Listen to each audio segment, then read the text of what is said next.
talking franchises here, bud. All right, let's get it moving. We got to record a podcast. Let's go. All right. You got here recording? No, you see what I was doing there, Logan? I was hustling. Oh, you started the podcast already? Yeah, that was the start of the podcast. Oh, I was sort of going to do something too, but I guess I'm already introduced. I was going to be like, oh, I'm walking in. It's my first time podcasting. Ooh, is this a microphone? Is this a laptop? What's this? How do you work this? Could somebody show me how to do this? And then I was going to hustle you. Oh, shit, man. It turns out you really know every part of your I know laptop. what a microphone is. Yeah, I know what a Zoom call is. You've recorded a ton of podcasts. Yeah, but they don't know that. All right, well, welcome to the franchise gang where I feel like this is a great start already. What a great start. We're here talking about two pool movies. I'm not talking about like Swim Fan here. I'm talking about billiards. All right. The Hustler and The Color of Money, Logan, which I like to shorten to the title Green. Right. I was waiting for them to even talk about what color money is, and they don't even get to it. They never talk about it. It's amazing. Like nobody in the movie ever is like, you know what's a wild color is green. Yeah, they don't even talk about money too much. Yeah, it's true. Like even on the new season of Justified, they had one guy go like, you ever look at a dollar bill, man? There's all kinds of crazy shit going on there. And it's like, what? I've never seen that line in a fucking movie before. Leave me alone with that. But this movie, they don't even bother. They're like, look, people see the title. They get it. It's green. All right. And I'm like, so Marty, why are all your fucking titles in this movie red? And he's like, I don't give a shit. That's a good point. Yeah. He's like, but can I go through the narration at the beginning about 9-ball? Is that okay? And I'm like, yeah, that's fine, Marty. That was him. Yeah. He loves to do that.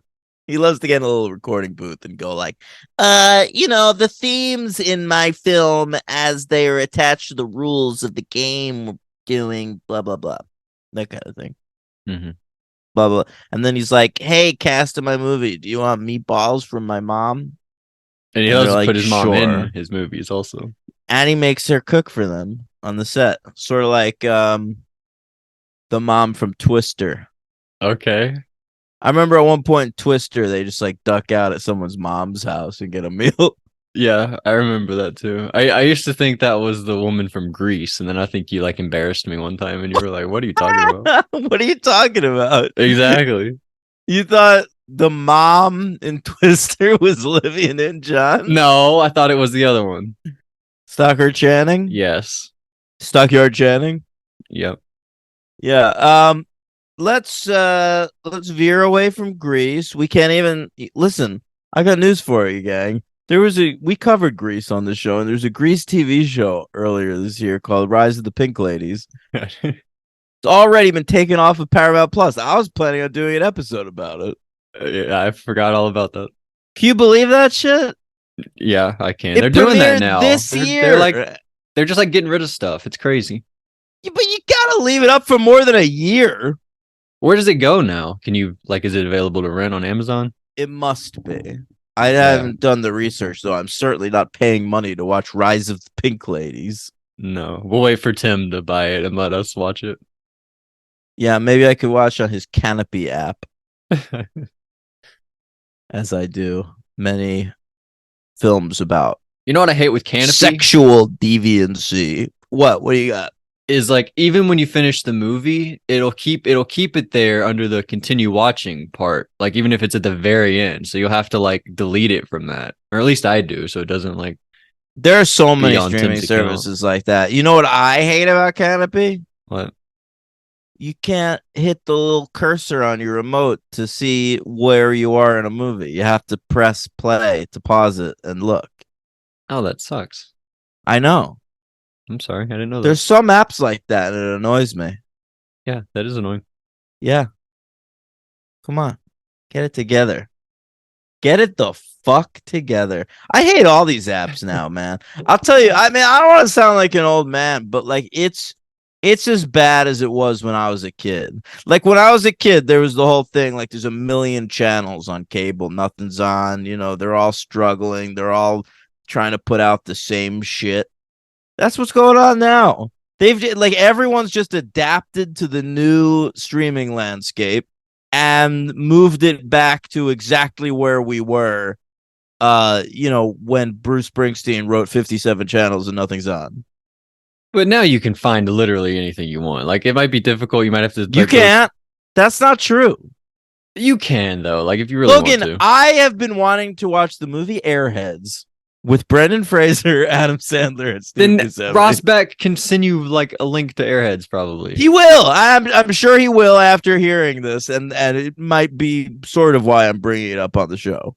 But I've been trying to watch that movie for months. Like almost a year, and every time I go look for it, I can't fucking find it. You can't even find it on YouTube. That's crazy. Yeah.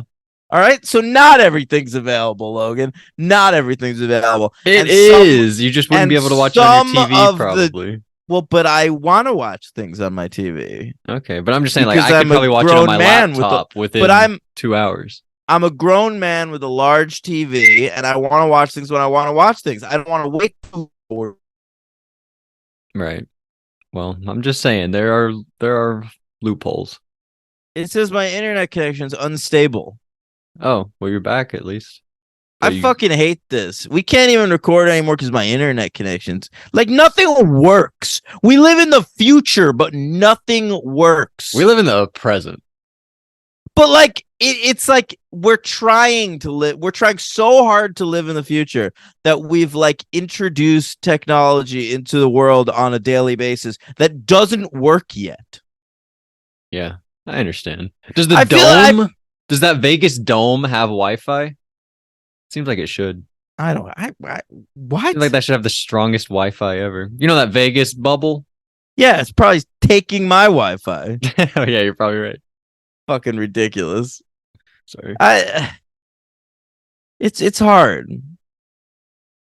I don't like the world we like. I feel like if not for the rise of Nazism in like 20 years, maybe the world would be awesome. But like it's gonna be horrible anyway. The technology might be a little better. What are we talking about? The Hustler. Should we just get into the Hustler? Yeah, somebody's like fucking vacuuming. Can you hear that? It's been bothering me for 10 minutes. I can't hear it. Sorry. Okay. I've been worried about it. Okay. I have new neighbors, Logan. First day they moved in yesterday. They had a birthday party on the deck. Maybe be like ease in. Come on, it was their birthday. They can't help it. I don't know if it even was anyone's birthday. Maybe it was a kid. I don't know. They were running around. All right. So the Hustler. How many are there? So who is it? Have you seen them? Is it like a family? I don't know. They were just all out there. I can't tell like who was a visitor for the birthday party and who was moving in. Yeah, I guess so. And I'm just trying to get my goddamn groceries past this birthday party. Did you hear were they having sex the first night in the apartment? I didn't hear anything. It seems like they have a lot of kids, so maybe not. Okay. Yeah. Logan the Hustler. Let's talk about the Hustler. Yeah, very excited. Are you? All right. Sure, yeah. So this movie was written. Well, let's talk about it. It's based on a book by Walter Tevis, and he's a dude that interests me because he only wrote 6 books his entire life. Well, that got published anyway, and almost all of them were made into like huge movies. That's awesome. Yeah, or TV shows. Listen to this: out of 6 books, 4 of them are The Hustler, The Color of Money, both of which we're covering today, The Man Who Fell to Earth, which was made into a huge movie with David Bowie, and The Queen's Gambit, which was just a couple years ago, man. Is he dead now, though? He doesn't get to enjoy this? I believe he's dead now. Okay, but his family. Well, actually, I think his wife... I think maybe his wife killed herself when he died. Something like that. So, but he does have a. Oh no! I'm thinking somebody else. No, Who are you thinking of? The director. Okay. Because I That's read something crazy. crazy about the director's extended family. You have detail about that? About the wife killing herself? Yeah, like she was just so sad that he died. She killed herself. No. I think she like lived for a further like 15 years or something and then killed herself. Oh my goodness. Yeah, it's not a bad idea. You get old enough, just tap out. What life? I'm so interested by that. Like she lived 15 more years, and then what was like what was the reasoning? She's probably like, I'm old, I'm unhappy, like I got not a lot going on for myself. Like, I'm gonna tap out. That's kind of baller. It is. I think it's a great move. That is really cool. Yeah. Shout out to elderly suicides. No, seriously. You don't really think I about that wasn't that much. joking. I'm not either. I don't really think about it that much, but it's pretty cool. Yeah, it's a cool sad, move. Like, but... I definitely wouldn't want at least 50% of my parents to do it, but Right. I think it's Come a cool on. move in general. What? Take it back. Take that back. No, That's crazy. I said at least. So Tevis wrote this book. It gets made into a movie pretty quick. It's the screenwriter of the movie, a fellow named Sidney Carroll, and he wrote it with the eventual director. Robert. You know what they say about don't trust people with two first names. Don't trust a guy with two women's first names. That's what I always Can say. you imagine that growing up as a dude? He probably got lady. He probably, I mean, for sure he got bullied. Right? Although Sydney, I think, was like a more common male. No, not until Hard 8. Then that made it cool. Hard 8 blew that shit out of the water. Yeah. Well, they were going to call it Sydney. It would have benefited if they just called it Sydney. That would have been cooler. Yeah, I think Sydney would be the number one male name in America if Harvey Weinstein only let Hard 8 be called Sydney. It is a cool name. I do like the name Sydney. That is cool. Sydney Poitier. That's a guy, right? Prescott. Sydney Prescott. Yeah. What is like? What if your name is Sid? What's that short for? Sydney Vicious. That's a good one. Well, yeah. What's that short for? Is that Sydney? Yeah, I would assume. Like Sid in Toy Story, his name's Sydney? Yeah, I think so. All right. I never thought about it. Unless it's just Sid. Yeah. I don't know. Yeah. All right. So Sidney Carroll wrote the movie with. Or his name is probably Rancid. Can I fucking. And they shortens it to Sid. His real name Rancid. That's funny. I'll let you have that one. Our director is Robert Rossen. That's how it's spelled. Of course, his name was Robert Rosen, and he decided I don't want too many people to know I'm a Jew. That's crazy. All right, I'm gonna give him a pass on it though because he started his directing career during World War II. All right, so you can add that S there, Rossen. It's fine. What I want to ask though is about his grandson. All right, because his grandson also has the last name Rawson. He kept the extraneous S. What about his son? Did his son go Rosen? And then well, I have no idea who his son is, but his grandson is one of the main dudes in the band Grizzly Bear. Oh wow, never heard of Grizzly Bear. Of course you have. They did all the music for Blue Valentine. No, I never heard of Grizzly Bear. Sorry. Yes, you have. I've talked about them on the podcast. Grizzly Bear? I don't know. Yeah. Let me know, guys, if you heard of Grizzly Bear before. One of my favorite bands. I've seen them live like 4 times. Okay. But that is weird if like his dad was like, I'm gonna go by Rosen again, but then he went back to Rawson. Well, he might have wanted to get noticed because he's got this famous grandfather. But also, I think he's hiding his Judaism. I never knew the guy in Grizzly Bear was a Jew. Right. All right. He should call himself the Bear Jew. That's pretty good. Yeah, I thought so.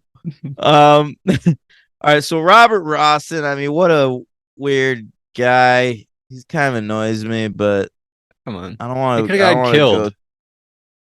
I know, but here's another thing about him. He he got branded a communist during his career, and so he wasn't getting any work, and so he apparently named names of 57 other people in Hollywood that were communists.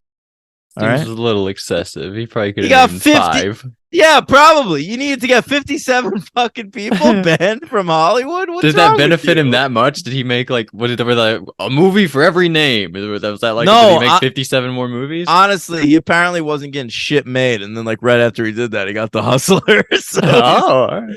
yeah. But then, like 5 years after The Hustler, he died. So someone had the last laugh. I'm talking about Not his wife. no She wasn't Jewish laughing anymore. God. No, Yeah. that was the writer. What you were mixed up and it was the director. No, I think I was mixed up at the grizzly bear thing. Oh, so the writers okay. The writer's wife killed herself. Okay. The director is grandfather grizzly bear and also a Jew and also named names the House Un-American Activities Commission or Right. perhaps committee. I don't remember which one. So great behind the scenes crew on this movie. This is great. Yeah, absolutely. I love What lives they all led. This so the original plan for this movie was to get Paul Newman, right? They wanted him right from the start. And Paul Newman had to turn it down because he was signed on to star in a film called Two for the Seesaw with Elizabeth Taylor. But here's what happened. Elizabeth Taylor was making Cleopatra at this time, and that movie famously went like way over budget and like filmed like a year longer than it was supposed to, like Eyes Wide Shut or something. Right. And so that movie never got made. Newman steps aside. He's like, I think I'd like to be in The Hustler. Sadly, in the meantime, they had hired Bobby Darin to star in the movie. Somewhere, Kevin Spacey's ears perked up because I mentioned Bobby Darin. He likes him. Yeah, there's this horrible movie. One of the worst movies I've ever seen is this film called Beyond the Sea, which is directed by Kevin Spacey, and he stars as Bobby Darin in that movie. And he did a weird thing around the time that movie came out. This is when I realized Kevin Spacey was weird. Everyone else realized when we found out he like diddled Anthony Rapp or whatever. But I realized he was weird when around the time he made that movie, he went on tour performing as Bobby Darin. Why is that weird? I feel like Joaquin Phoenix would do something like that, and you would be like, you'd love it. Yeah, but what? What do you mean? Joaquin Phoenix would not do something like that. He would That's maybe like go. That's like that thing he did where he was like being like a weird character and like. Yeah, I know, but did he go on tour as Johnny Cash, where he was like promoted in places like, "Hey, it's Johnny Cash performing tonight," and then it would be Joaquin Phoenix stepping out to walk the line or whatever? I guess not, but I mean, you really thought Kevin Spacey was a weirdo at that moment? I was like, that's a weird thing to do. Like, I remember seeing Was he being paid for that? Was that like he like got. I remember watching like Conan at one point, and it's like, man, musical guest Bobby Darin, and it was like, what? That is kind of. And it was just Kevin Spacey coming out doing a song. Was he good? No. Oh, all right. Yeah, I guess that is a little weird. All right, but you think like reaching your hand down a little kid's pants like weirder? If I were to rank them, yeah, I'd say that's weirder. Yeah. Okay. All right, we've got that sorted. Yeah. So this movie came out February. Why did I say that? September. It was actually right around this time, Logan. Wow. September 25th, 1960. Wow, is that today? That might be today. Today's the 27th. Oh, okay. So we're kind of on an anniversary here. We could have been closer if we recorded on time. Sorry about that, guys. We are a day late. If you were like, "Where's the podcast?" I don't think we told you guys. I don't think we posted anything, but we are a day late. So that was just my bad. I got called into work or whatever. If you guys want the podcast on time, you can subscribe to the Patreon so I don't have to work.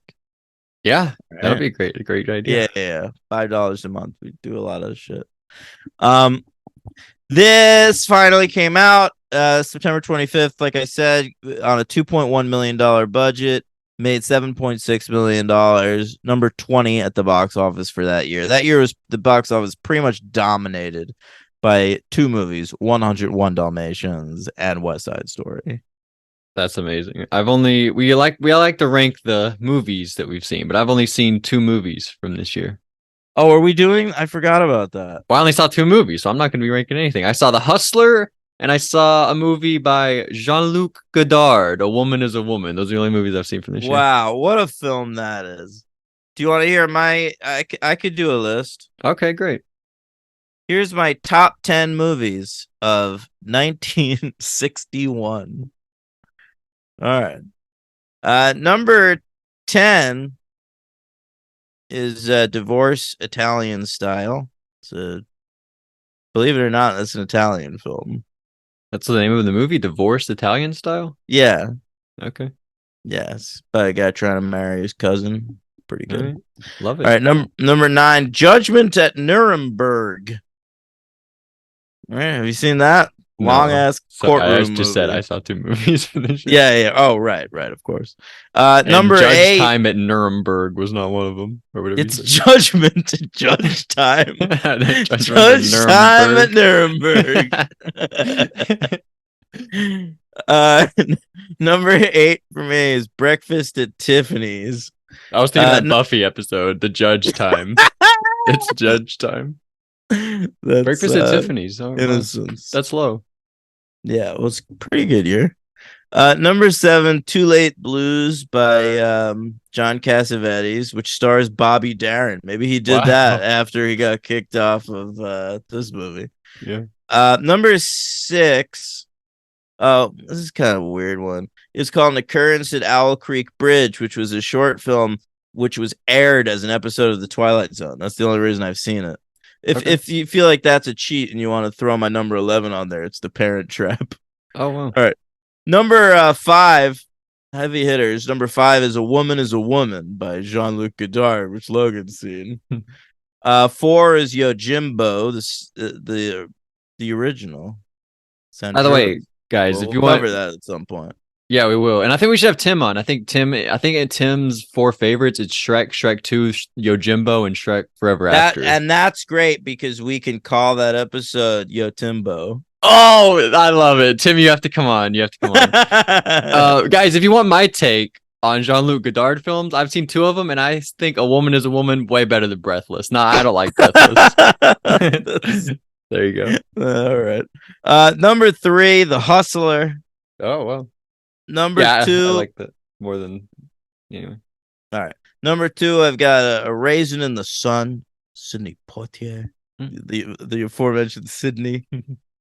And number 1, Ingmar Bergman's Through a Glass Darkly. Right. I would have predicted that, yeah. Yeah. They talk about the spider god, giant spider god. That's my one takeaway from that movie. Anyway. Did you say West Side Story? I don't like the movie West Side Story. All right, you hate it. I kind of hate the movie West Side Story. Yeah, I see that. West Side Story is the kind of movie, like, I can see liking that movie if you have really bad taste in music. Wow. Taking shots at everybody. It's okay. Most people do have bad taste in music. Except for, no, never mind. Motherfucker, Justin Holcomb, James Davis, they all give it 2s. So shout out to you guys. Shout out to those guys. They know what's up. They probably all listen to Grizzly Bear. All right. The Hustler. Okay, are we still doing this? Can I talk about the awards it was nominated for and shit? Oh, yeah. Okay. The Oscars nominated for 9 awards. Oscars, it's the red carpet, it's the red carpet and the gowns and the tuxes. The Oscars, it's the big night for Hollywood, the red carpet and the golden man. Best Picture lost to West Side Story. The Academy has bad taste in music. Robert Rosen, the director, or Rawson, he lost to Robert Wise from West Side Story. Paul Newman lost to Maximilian Schell from Judgment at Nuremberg, and apparently he has a big monologue in The Hustler that was cut out of the movie, and he's always said, "I would have won the Oscar." Oh They wow, left that in there. Yeah. love it. Piper Laurie, the great Piper Laurie, Okay, nominated for an Oscar, lost to Sophia Loren for Two Women. I Then love that she choice. went- I think she's great in this movie. She's great. And then did you know that she went and like got married and had kids and shit? Didn't appear in another movie for over 10 years. Then showed back up as the mom in Carrie, got another Oscar nomination. Yeah, I did know that she was the mom in Carrie, but no, I didn't know that. That's pretty. That was That's her awesome. next movie after this one. I don't know if anybody else can say that. It's crazy. That is that is a feat. That is awesome. Yeah.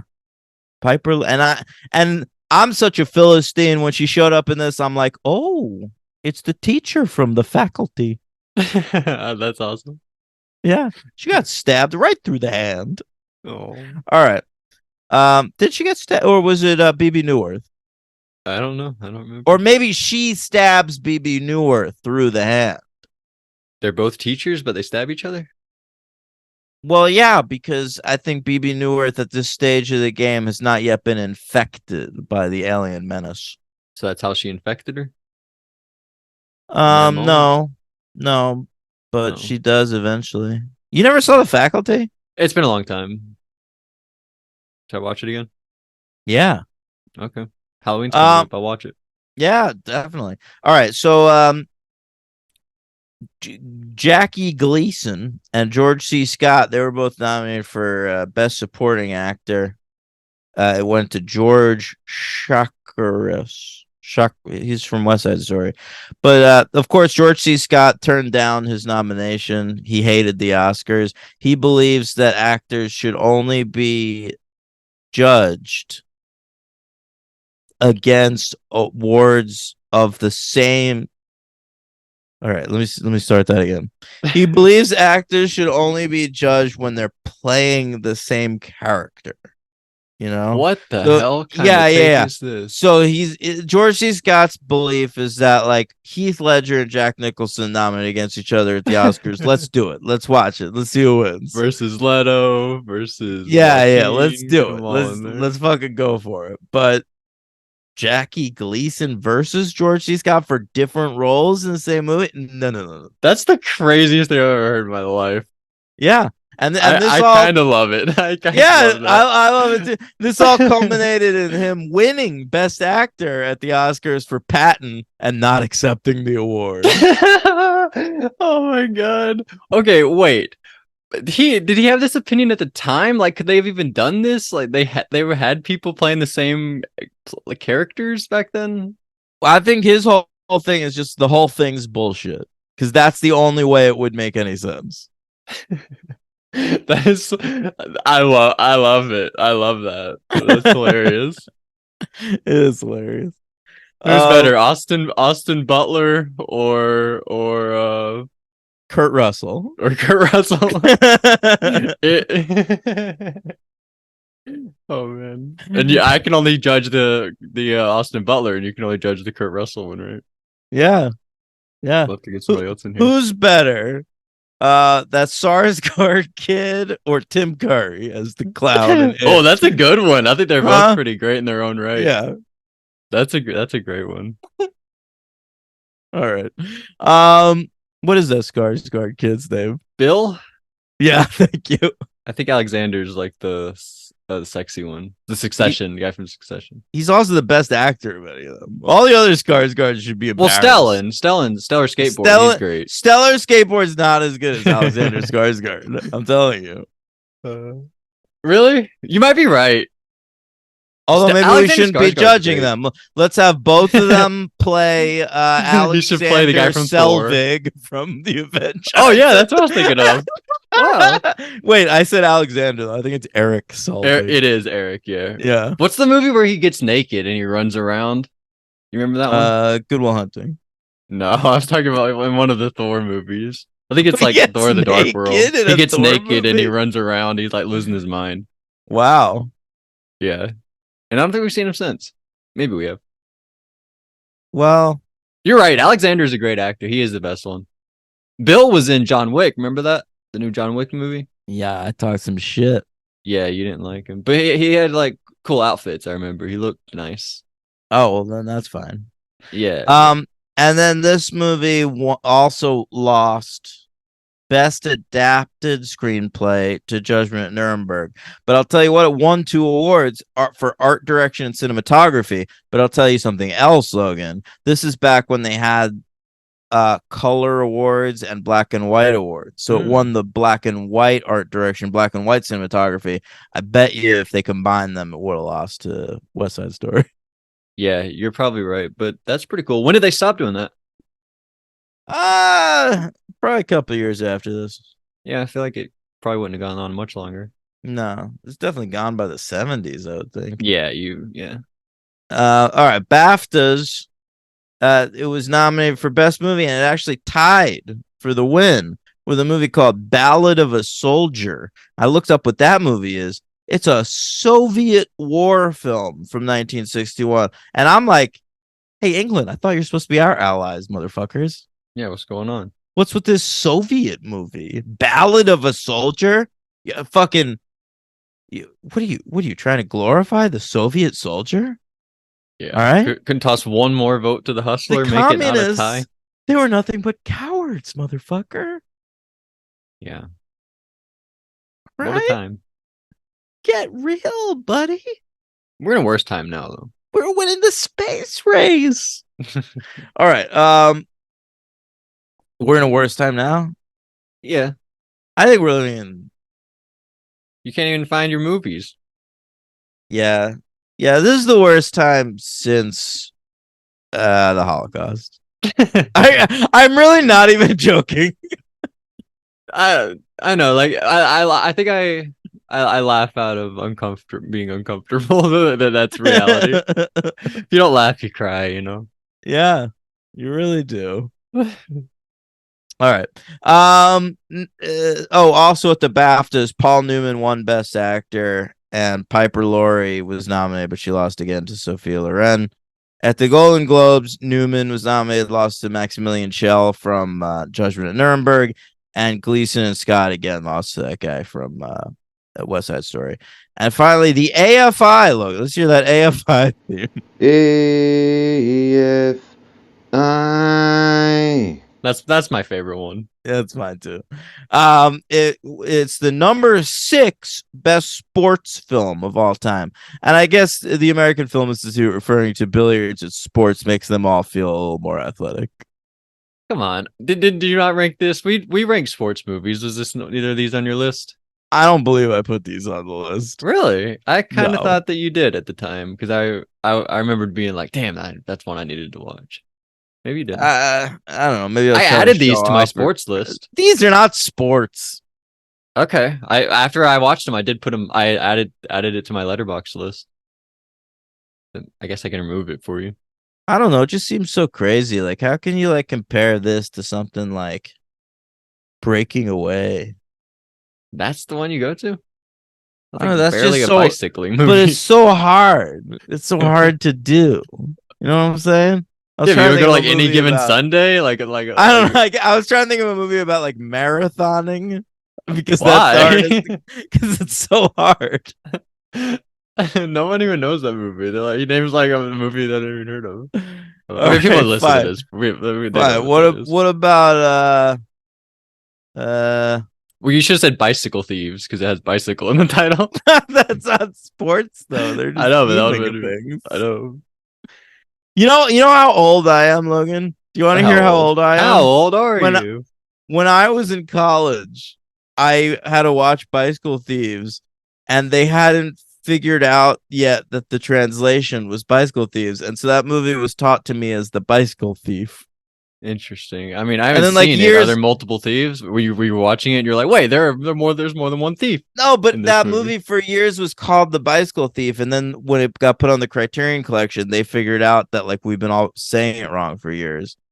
But now I feel like it's pretty accepted. Like everyone refers to it as Bicycle Thieves, but in my head, I'm like, God, it's like, I don't know. It's like remembering when I was a kid and they taught me how to like write in script. Like I never use that anymore either.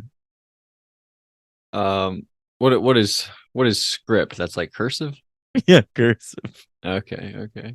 Yeah, I guess I don't either. I used to be great at cursive though. Like my teacher was always like, "Wow, you're the best one in the class at cursive." I'm glad that you had to go through that. What do you mean? You feel like they don't do that anymore? I think they should stop teaching it. Yeah.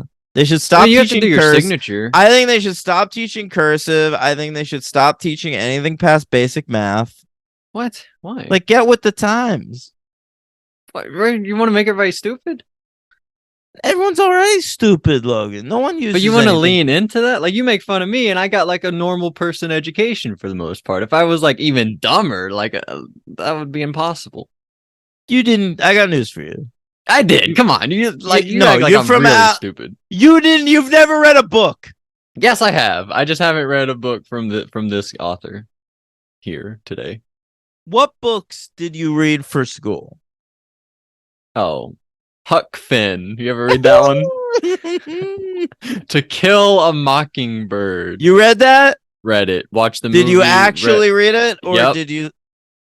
I didn't. Cliff I didn't do the Notes? cliffs. I didn't do cliff notes. No. Mhm. What else did we read? Probably some other stuff I can't think of. We did In Cold Blood. You ever know that one? I've seen the film. Oh, you never read the book though. I read that book. Never watched the movie though. You think I should watch that movie Capote? Is it just called Capote? The one with I Philip think you Seymour should Hoffman? see In Cold Blood before you see that. Okay. I don't know. We read some stuff though.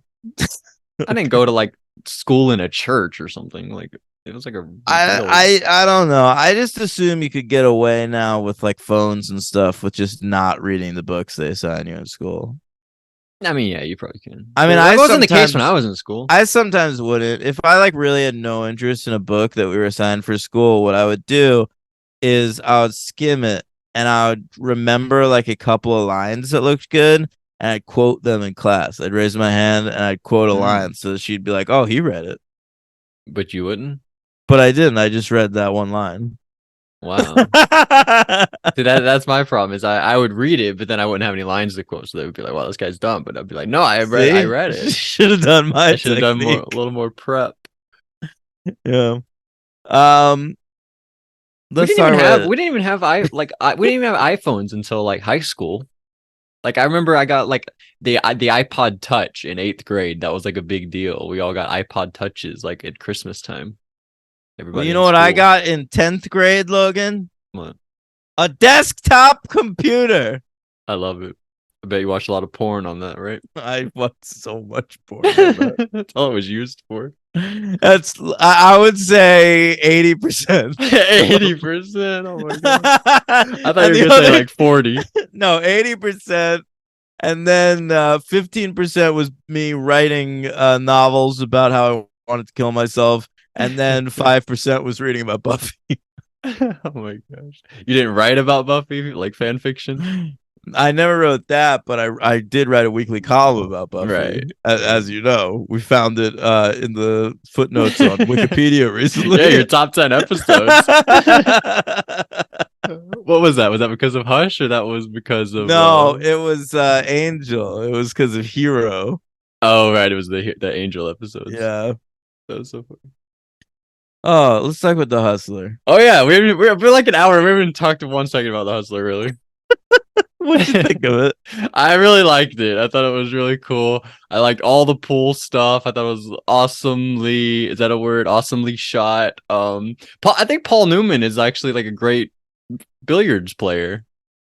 Right? Like we see him like nailing shots left and right. Like There's more of that in The Color of Money. well, The Color of Money, they're really strategic with the way they do it. Like Scorsese will like he'll have, especially the take with Cruz, the one where it's going around the table. By the way, have you seen that photo? There's like a photo where you could see like there's probably like behind the scenes footage where you can see them making that I've watched before, where it's going like around the table and Cruz is there shooting all. But they like they'll do like a far shot and show Cruz shooting it, and then they'll like go up to Cruz, Yeah, so I you don't noticed actually that a see little it bit. going into the things, the pockets. So Yeah. they're way more strategic with the way they shoot The Color of Money. But The Hustler, I feel like we're just getting like long takes of Newman just like knocking shots in.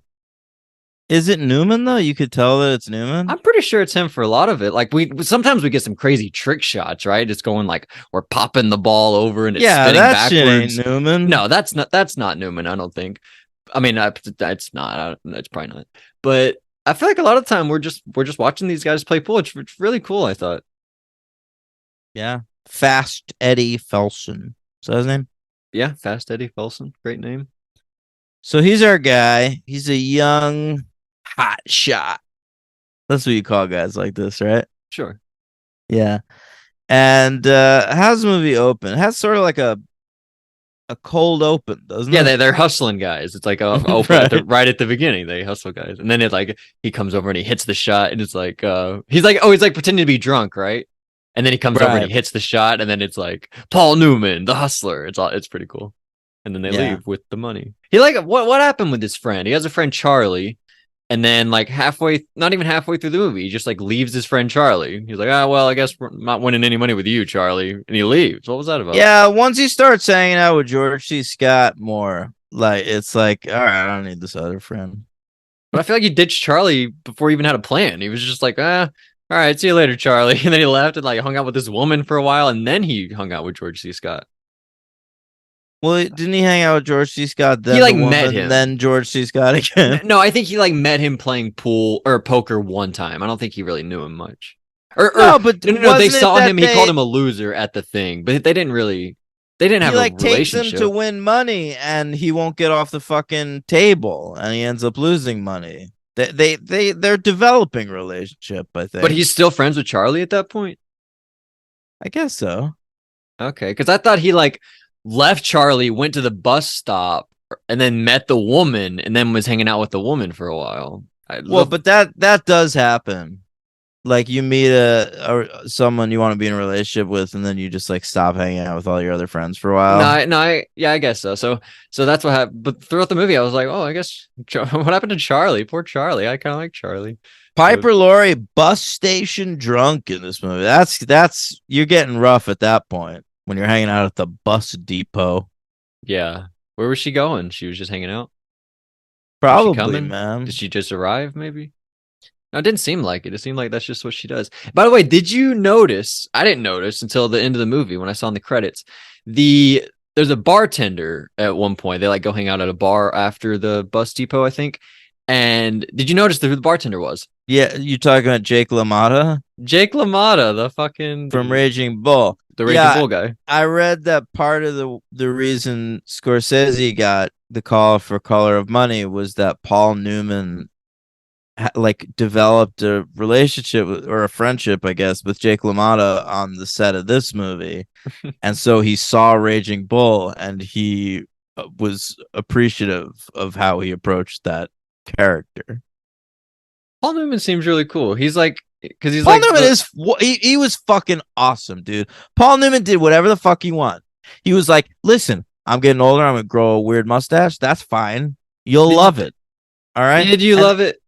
I did love it. Halfway through the movie, I was thinking, like, would I like it more without the mustache? Because he looks the same. Like, the only difference is that he has the mustache. Like I was picturing him without the mustache the whole movie, and it's crazy how young he looks. No, he doesn't. He looks old. No, he doesn't. He sounds old.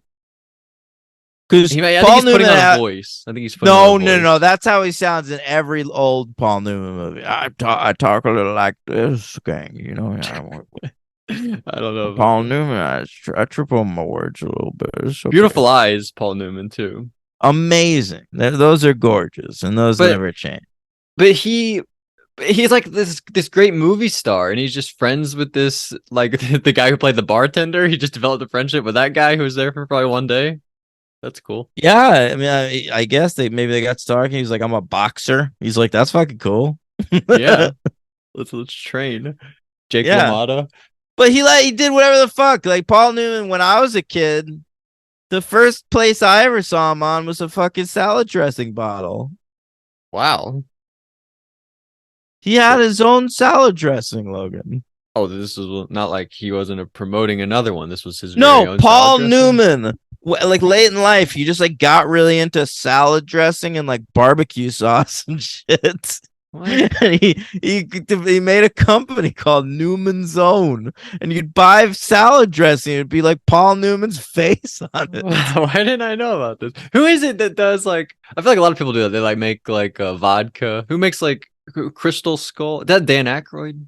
That was Someone- Dan Aykroyd, yeah. Yeah, there's a lot of people do vodka or like alcohol or like. Look, I made a great joke during The Hustler when he was about to fuck Piper Laurie. I was like, he's about to give her that Newman's Own No, I don't think I would have gotten that or liked that. because it was the name of the salad dressing. Yeah, it wouldn't have done anything for me. The thing I liked about this movie mostly is the whole thing about how he has to develop character. And they do that a lot in the second movie, but I think that's really what makes it. Like if this was just like a normal pool movie, that'd be fine. But and it's really long, this movie too. But I think it pays off because that's what the movie's about. It's about this guy going through a journey, developing character, and then finally coming out and beating this guy.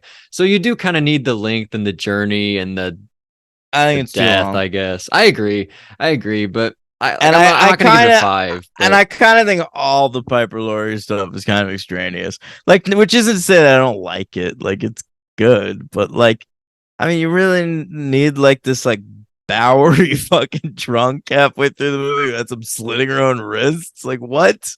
yeah, I know, but I liked that part where they're on the beach and he's talking about how like he's like I feel like I have pool cues in my veins or whatever like weird things he says. He's like going really hard about how much he loves pool, and but he's talking about how empty he is or something, and she's like. And she says like no, like a lot of people go their whole life trying to find the like that feeling that you have, like that's it right there, like that's what you're searching for. And I thought that was pretty good. I thought that was a really nice moment. I wasn't on Yeah. board until like her response to the whole thing. I was like, what is he doing? He's like going really hard about how much he loves pool, but then her response was like, oh, that's nice. I guess that's like the whole point of the whole movie, kind of a little bit. But that's how I feel about movies. I gotta say, Me too. That's like what I Like- was feeling in that moment. Yeah, I was too. I was thinking about it. Like,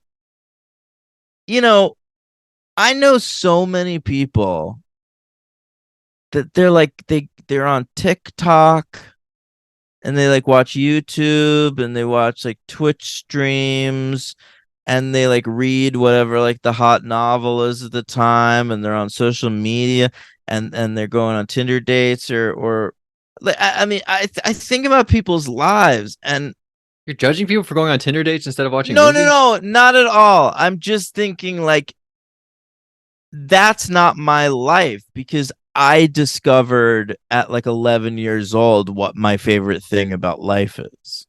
Right. And like I never wavered from that. Like I've tried a lot of things and my favorite thing is still movies. And so like anytime I'm not watching movies, like even right now recording the podcast, part of me wishes I was watching a movie. Right. And like that's just how my life has always been. All I'm saying is I think about people's lives where like they have to like think about like what should I do now? I guess I'll make dinner. It's like You don't even have to I think know. about what movie to watch. You have that down. You watch it in alphabetical order or I runtime know, order. I Like, know. yeah, you don't even have to like you. Not only do you have to think about not what you need, like what you want to do or what you need to do. You don't even have to think about what you want to watch. That's right. It's amazing. Like in a lot of ways, like you can look at my life and like think I'm a failure or something. But like in a lot of ways, like This is what makes you I've been nailing it for years. happy. From a certain point of view. Yeah. You should tell your dad this anytime your dad. You should just cut this out and send it to your dad. There's such a large percentage of time in my life that I'm just doing what I want to be doing. It's why I hate work so much. I agree with you. because I'm at work thinking like I know what would make me happy right now. Like I know 100% what would make me happy right now, and I'm not doing it. Yeah, but you have to work to fund your movie addiction. I know it's not an addiction. It is though. It has been for 37 years. I think it's a Or pure. 26 years, whatever you said. It's just a sincere love. Yeah. Listen, I feel the same way. When I was watching that scene, that was what I was feeling. I was like, yeah, I don't love like people or anything, and I guess I feel empty, but I found the thing I love, and that's just what there is. Like I wouldn't rather be doing anything else, I guess. Yeah, it's not like filling a hole or anything. Like the I mean, hole it is, kind of is. but it's like the hole was already filled. Like the hole's filled with movies, and I just want to go hang out in the hole. Is that line from Suicide Squad? We took away the hole and threw it in the hole. Or what you know what I'm talking about? What do they say? They're like they like lock somebody up and they're like we took away the lock and put it in a hole and threw away the hole. Some stupid line. Oh my god. I think about that all the time. Who says that? Will Smith? No, I think is it the guy from that show that we were talking about the other day? What? The guy who dies in the Suicide Squad. I don't remember, man. Come on, you know What show? You were like, oh yeah, he's in a show. The Killing, maybe? Oh, Joel Kinnaman. Joel Kinnaman. I think it might be his character. Yeah. The Killing. Thank you. Good. Yeah. That was a good memory. Yeah. Thank you. I was actually trying to search for my phone, trying to find it. All right. L Dog. What else you got about The Hustler? Oh, I mean, probably so much, right? Did you like the part where he breaks his thumbs? Yeah, I do, and I liked your Letterboxd review of it. Did you know what I was talking about? Yeah, I did, and it is like that. That's a so classic Logan said the part of the movie where his hands are broken are like the episode of Full House where Uncle Jesse, he's got like the same thing going, right? Like, yeah, he breaks both of his hands, so he has casts on his hands, and he tries to make a bowl of cereal, but he has a lot of trouble. And there's a point in this where he like drops a bowl of soup. Why would you try to make a bowl? Like, why are you working with liquids when your hands? I don't know. It seemed very stupid. Well, maybe that would be easy. You can just like bend down and drink it up, but he had the idea to pick up the bowl. Seems crazy to me, you know. Yeah. I say eat like bread or like a hot dog. You know, a granola bar. Okay, I like that. Yeah, I had a hot dog last night. No, that was 2 nights ago. Never mind. Who else? Murray Hamilton. Mayor Vaughn's in this movie. Mayor Larry Vaughn from Jaws. Who did Mayor Larry Vaughn play in this movie? I didn't notice him. Are you serious? Near the end of the movie, he plays like this rich guy, and it's Murray Hamilton. And holy fuck! It's not like the pool that he plays usually. It's like a different kind of pool. It's billiards. Yeah, I didn't really understand. I thought billiards was pool, but I thought my whole life until I watched this movie that billiards was pool. But there's like 8-ball and 9-ball and different. I know about those, but I didn't know billiards was like a separate game. I guess I don't know. Yeah, I think it's like how poker you could play like 10-card stud or I don't know Texas Hold'em and shit. I feel like I would like poker, but I never got into it. It's I don't fun. know why. Yeah, I think poker, like, it seems like douchey or whatever, and that until you're like in a group of like people you're actually friends with playing it, it's a fun. You're in a group with 8 guys, and then it's fun. Not douchey at all. Just fun. Just 8 bros talking about cards and pussy. Okay, back to full. Are we talking about Full House again? I met this piece of ass at the bus station last night, gang. She wasn't even going nowhere. Just waiting for my ass. All right, go ahead. I mean, it was. I don't know what else. They play Murray Hamilton, and does he win? No, I think he loses that. Oh, and then he goes back to play Minnesota Fats. Yeah, that's the big triumph. It opens and closes with the Minnesota Fats stuff, and then everything else, I guess, you don't really like. Me?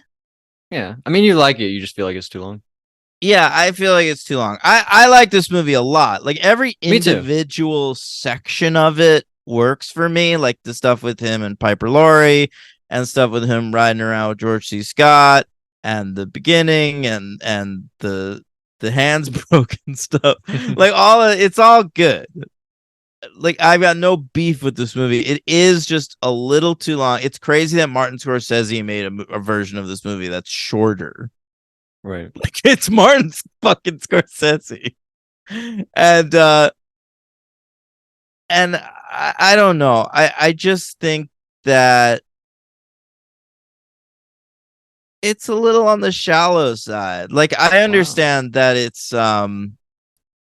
the story of a man trying to like but like ultimately it's just like hot shot pool player.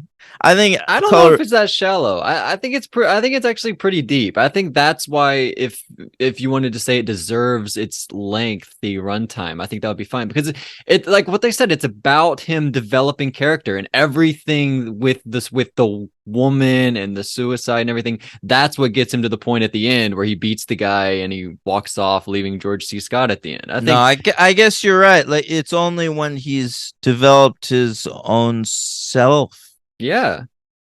that his It's awesome in character that is way, truly but it is a developed. little long. It is a little. It's like 15 minutes too long. Yeah, I don't want to give it too much shit though. And Me like either. the quartet of performances at the center of it, Jackie Gleason, Piper Laurie, Newman, and Scott are all great. Awesome. Yeah, love. Yeah, honestly, I thought that they all crushed it. I'd love to watch all of them work in more stuff. I mean, they're probably all dead now, but I mean, go back and watch more of their stuff. No, but I would have watched like a TV show of The Hustler. Oh, that would have been cool. Yeah, right. That's really cool. They should do that, actually. That'd be awesome. Like, cast Uh, me as the hustler. I'd be a great hustler. every so often I see a movie, I'm like, that would be a good show. I remember when I Yeah. saw We could make a list of that movies that should be shows. Yeah, when I saw Ocean's 11 the first time, I was like, I'd like to see it just like a heist procedural. These guys just hanging out. The whole it ends with the heist. I feel like that could be kind of Yeah, long yeah. though. They're stretching that out a little bit. We get to know the characters though, I No, guess. I think you got multiple heists a season. Oh, maybe a few little heists to get some money to do the Yeah, big heist. that's right. Love it. All Like the right. one where they have to like go in and jump on the van. You know what I'm talking about? Like with Affleck. When he gets his hand caught in the door. Who is that? It was the Chinese guy, I think. Oh. What's the I don't think it should be too long, I think 8 episodes for should call it Ocean's Yeah, 8 yeah. episodes. God. No, we don't do that. But are there other No, things you into do Ocean's it. 8 No, how movies? about this? You do 11 episodes, and each one you get like flashback backstory of one of the characters, Is that like Lost?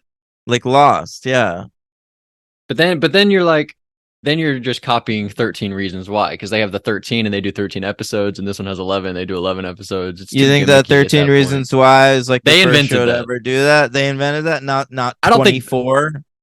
Nope. Nope. Nope. I guess that was very stupid of me. I don't think the 100 has 100 episodes, does it? You're probably not. Dude. They should though. That'd be a great idea. I bet you that was the original idea. It had to have been. They at least talked about it. Should it be 100 episodes? Oh my god, what if the finale was episode 100? Holy shit. Babylon 5 was 5 seasons. Does that Really? count? Yeah. I think that counts, yeah. I think so. I'll give it a 4. I will too. And Who's your MVP? Paul Newman. Yeah, it's gotta be new. As good as everyone else is. Paul Newman is so great. Yeah, he's awesome. He's one of the best movie stars there ever was. Yeah, I mean, I haven't even seen him in that much, but it's hard to debate that. By the way, I recommended The Verdict to you at one point, didn't I? I watched it, loved it, loved that movie. Yeah. Did he win for that or no? No, he won for Color of Money. He won for Color of Money, and a lot of people say it was sort of like, well, he didn't win for The Hustler, he didn't win for Cool Hand Luke, he didn't win for The Verdict. Like they had to give him. But he's awesome in Color of Money. So. Oh yeah. I'm. It's not like I'm mad at it. But he, yeah, and my LV, and I saw Cool Hand Luke too. He's cool in that movie. Remember our problem though was like he's only there for such a short time. Why is he causing so much havoc? Like he's there for 2 years or whatever. But he's like trying to get himself killed. Basically, it's crazy. But my LVP, I'm gonna go with that guy Charlie, only because I was like spent too much time being like, where did that guy go? Is he coming back? What's going on? That's I think a pretty good choice. I didn't really know who else to go. Yeah, not Murray Hamilton. He's too cool. He looks very young. He looks like a baby. Oh yeah, I see Myron McCormick. Yeah, he didn't even have a Sure. photo, I don't think, on IMDb. Yeah, he doesn't. Yeah. Isn't that wild? I think that's the choice. I think you go with I that thought he was guy. pretty good though. I sort like of him. forgot about him until you mentioned him. Like, Yeah, at he's the in it for beginning like of the 20 podcast. minutes. Yeah. Oh, I'll tell you what. He passed away a year after this movie came out. The actor. Oh no. Yeah. Isn't that wild? That is wild. Esophageal He cancer. died right before his photo for IMDb got taken. Oh God. He was in line. He had a heart attack. Oh my God. Hey, he was blacklisted by Senator Joseph McCarthy. Do you think that Robert Rawson turned him in Yes. What does that mean? Why was he blacklisted? Because of that? for you think? being a communist? Yes. I guess so. Damn. Probably might have killed himself. No, he had esophageal cancer. Oh, I'm sorry. All right. Move on. Yeah, I'm excited to learn about the color of money. Or as I like to call it for short, green. Did you know? I'm speaking of green. I've never seen a Muppets movie. I did know that. I like to say that. I knew it from the every episode of the Patreon show we've done in the last 4 months. Yeah, the Yeah. installments. Check it. All the installments. Yeah. All right. So, Color of Money. I always kind of thought that it was Scorsese was like, I'm a big Hustler fan. I let me make a Hustler sequel. I sort of thought that's what was. but going that's not what went down at all. All right. Like there was a book sequel to The Hustler, The Color of Money, written in like 84. And so they wanted to make it into a movie. Paul Newman signed on. He was cool with it. And so Scorsese was just like a hired gun. Like he was not really involved. Like he wouldn't have chosen to make this movie. I think what was going on was in the wake of One from the Heart by Coppola and like the death of the auteur movement in Hollywood, like all those auteur directors from the 70s were now like trying to prove to Hollywood studios that they can like come in under budget and like make a movie that like audiences would actually want to see and shit. That's cool. Yeah. It And seems so, like he did that with Cape Fear again later, kind of. absolutely. Yeah. So this was Marty just deciding like, all right, I'll do a movie for hire. But like, Did he do it again with Shutter Island? Or those the three maybe? Color, Money, Cape Fear, Shutter Island. no, I think he developed Shutter Island. I think by the time of Shutter Island, like he was back to just like they were like, we'll let him make whatever the fuck he wants. I think I saw But- actually like this week he said something that he regretted making Shutter Island. Like he feels like now he should have just gone to do Silence or something. Really I think that's what he said. interesting. Yeah. Huh.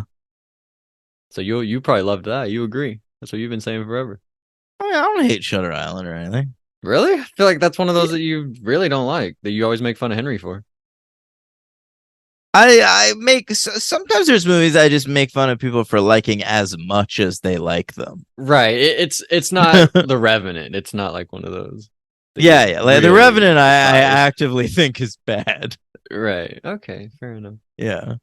All right. What are we talking about? So Scorsese signs on to do The Color of Money, but it feels undeniably like a fucking Scorsese. Like he can't make a movie that doesn't feel like his shit. Right. He got and he got Richard Price to do it. And another thing is like I think Scorsese wasn't that into the book. And so he was like, can we just like develop another story like with the same characters and shit? And so I don't think it's super faithful to the book. So he worked with Richard Price on the screenplay. And I mean Richard Price is kind of one of my favorite writers in a way. I only know Fisher Price. What are you talking about? I thought that'd be a funny joke. It's pretty good, but what the fuck? But Richard Price, he was like a novelist, and Scorsese sort of plucked him from obscurity to do this, and then they worked together again on his part of New York Stories. But Richard Price went on to have such a weird career. He wrote a bunch of movies, Sea of Love and Clockers, which I think is based on a novel he wrote. And then he went over to TV. He wrote for The Wire for like the entire run of that show. And now he creates, I think he created that show The Night Of, which I actually haven't seen, but a lot of people liked it, right? Yeah, I feel like they liked that. I see he did Ransom and Shaft. Yeah, he's been around the block, this fucking guy. And I feel like everything he produces is pretty good. Okay, well, good for him. Yeah, I've heard of Richard Price. Yeah. All right, so that's our screenwriter The here. Deuce, did you say that? I didn't, but yeah, he worked People with like that. David Simon again because they had worked. You know, David Simon used pretty much the same writing staff from The Wire on The Deuce. Right. So this comes out October 17th, 1986. I'm a couple months old. Right? Little baby. You're like, goo goo My- gaga, let's go to the movies. And my dad's like, no, I have to watch the Mets game. Were they Because good they're that year? doing really well, right? Yeah, they were really good that year. When's the last time they won? That year. Really? Wow. Yes. Wow. Um, You don't care about baseball, do you? But if yeah, you would really? Would you say you're a Mets fan? No, I'm a Yankees fan. Really? Like to spite your dad? No, because when I was a kid, they were amazing, and Derek Jeter was on the team, and it was You're just really bandwagon. exciting to watch them. It's not bandwagon; it's just what was fun to watch growing up. All right, that's fair. Yeah. So. Should we rank 86 or rank? Oh Scorsese? yeah, sure. Oh, what you want to rank Scorsese? I made a list. I've seen 14 of them. I feel like Wow. you've probably seen like 24, 25 of them. All right, we can do both those things if you want. Which one All do you right. want to do first? 86. My top 10. Okay. 86. Or your top 10. I don't care. Mine's already up though. Go for it. Okay. My number 10. I put Friday the 13th Part 6. Jason Lives. Wow. Good Jason. And movie. what an amazing year 1986 is for film. Really? I mean, Yeah, my that's top few are great. I love that movie, as you know, and that's number 34 on my list. Yeah. It's one of the top 4 Jason movies, you think? Yeah, definitely. Yeah. Number 9 is, this is gonna be probably higher for you. No, maybe around here. David Cronenberg's The Fly. Not my favorite Cronenberg. It didn't even crack the top 10. It's my number 13, The Fly. Wow. This will be probably your number 1. David Lynch's Blue Velvet. Here at number 8. Number 7 is where I put The Color of Money. There you go. Number 6, a movie that you recommended me a couple weeks ago, Down by Law. Remember that one? That was Of course. a great movie. Number 5, Stand By Me. Number 4, the cooler version of Stand By Me, River's Edge. Number 3 is Ferris Bueller's Day Off. Number 2, Aliens. And number 1, my favorite movie of 1986, Something Wild. Great movie. Yeah. What a list. I love it. Thank you. Yeah, all right. Here's mine. Number 10, Aliens. All right. Oh, I want to say my number 11 is Henry Portrait of a Serial Killer. I just wanted to mention it. Yeah. My number 10 is Aliens. My number 9, Sid and Nancy. Yep. Number That's better than 8. Aliens. Yep. Number 8, Jim Jarmusch's Down by Law. Number 7, Manhunter. Number 6, River's Edge. Number 5, Spike Lee's debut, She's Gotta Have It. Number 4, Parting Glances. You mean Steve- Parting Gifts. Very good. Number 3, Something Wild. Oh. Number 2, Hannah and Her Sisters by The Woodman. When did you realize he was weird? Immediately. And you loved it. Pretty much. And the number 1, you predicted it, was Blue Velvet. Oh yeah, I forgot about that. Oh wow, yeah, Manhunter. That I think that's maybe the franchise I'm most excited to cover now. That we're knocking some of these off that I was excited. Yeah. Yeah, we got to do that. Mm-hmm. Maybe next Halloween. Is that horror? I think it Maybe could we can just do it count. randomly. Yeah, we should. All right. All right. So, Oh, it's Frank Scorsese. yeah, Okay, I saw 14. How many did you see? 23. 27. Holy shit! Wow, really? Did you count like Yeah. some of the ones that don't count? What does that mean? I mean, I looked at some of them. I feel like, I mean, maybe I'm wrong, but New York Stories. You count like that one. Yeah, I'm counting all those. The Last Vaults. Oh, that's a real movie. Never mind. The last New York, vault. New York. Yeah, that's a real But movie. like you pronounce like Christoph Waltz. No, I was doing it like what's the guy that writes for Buffy? What? David David Greenwald? David Greenvault. I like to say David Greenvault Oh, also. right. But yeah, I like to do okay, so never mind. These count, I guess. I guess the only one that doesn't count is New York Stories. Well, I'm counting that. All right, it just had a lot of people. So anyway, all right, so you go first. Are we gonna interact at some point, or am I reading my whole list? You can read your whole list, I guess. I don't know. All right, 27. The worst is Kundun. I hated that. Number 26, The Aviator. Fuck The Aviator. Number 25, Silence. I don't like The Silence. 24, New York, New York. 23, Who's That Knocking at My Door? Number 22, The Departed. Number 21, New York Stories. 20, Shutter Island. 19, Boxcar Bertha. 18, No. Who's That Knocking at My Door? Okay, Is first. sorry. 18, The Last Waltz. 17, Casino. 16, That's low. whatever. 16, Alice Doesn't Live Here Anymore. 15, The Age of Innocence. 14, The Color of Money. Wow. So I have 14. You want to keep going, or you want to go back and forth? No, let me just finish mine. Then Okay. read yours. 13 is Bringing Out the Dead. 12, After Hours. 11, Gangs of New York. And the top 10. 10 is Cape Fear. 9, No Direction Home, the Bob Dylan documentary. Wow. 8 is The Last Temptation of Christ. 7 is The Irishman. Low. 6 is Mean Streets. 5, The Wolf of Wall Street. 4, Taxi Driver. 3, The King of Comedy. Whoa. 2, Goodfellas, and number 1, Raging Bull. Holy shit. A lot of surprises in there. Okay.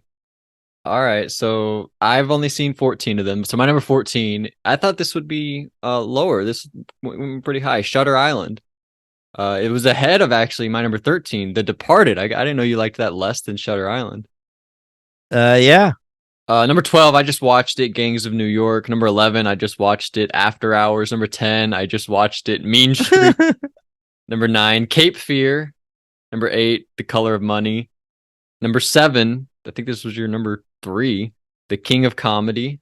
And number 6 is your number 1, Raging Bull.